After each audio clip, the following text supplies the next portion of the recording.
are actually bringing one of our brand specialists from BevNet to the stage next. Well, to the seat next, I guess we'd say. Melissa Traverse, welcome to the Livestream Lounge. Well, thank you so much. It's so wonderful to see you again. It's my pleasure. So I'm very curious to hear just your overall reaction so far from the show. How are you feeling? What did you hear that was interesting?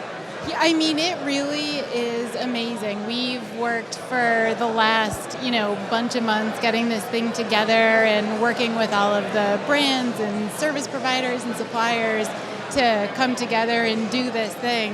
And it's just so excited to see it actualized and see everybody getting together and having great conversations and sharing their products and their stories.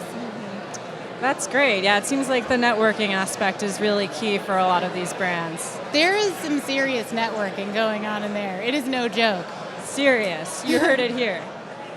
So Melissa, I'd love to talk to you a little bit specifically about your background. So you have a wide range of food-related experience, which is really, really cool. And you know a lot about these brands. So what do you think it really takes to make these brands stand out?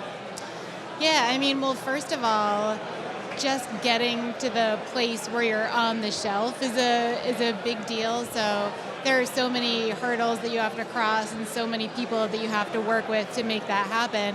And then once you're on the shelf, there are some really key things that you need to do and that you need to think about to make it work. So, the experience that I had at a brand taught me that when you go to launch a brand, you need to go to the retailer and do your research and really see what's there and think about how you're going to fit into what's going on and why would a consumer either choose you over another brand or choose you and another brand, or how do you drive an entirely new segment of consumers to that shelf to look for you.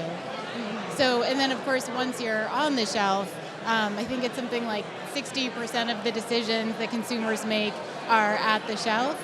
So your price point, of course, is important, your package size, your branding, and I think that it's really important to just get a customer to pick your product up. You don't have to tell your whole origin story on your package. You just have to get them to pick it up because that's halfway to a cart.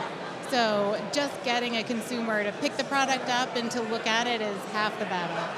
Yeah, that's really, really key. And when you went from the retail side, where you worked in marketing, and you transitioned to the brand side, what was that like? What was that transition like for you? Yeah, so I gained a whole boatload of empathy for what brands go through.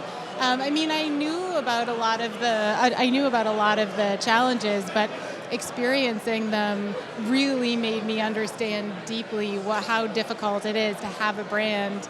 There are so many stakeholders that you have to work with and you have to have cooperation from to make your business work. And although you're oftentimes a client of theirs, the relationship almost works in reverse. So your broker has so many brands that they're working with, and you have to figure out how to call yourself out and how to make your email be the one that they want to read or your phone call the one that they want to pick up.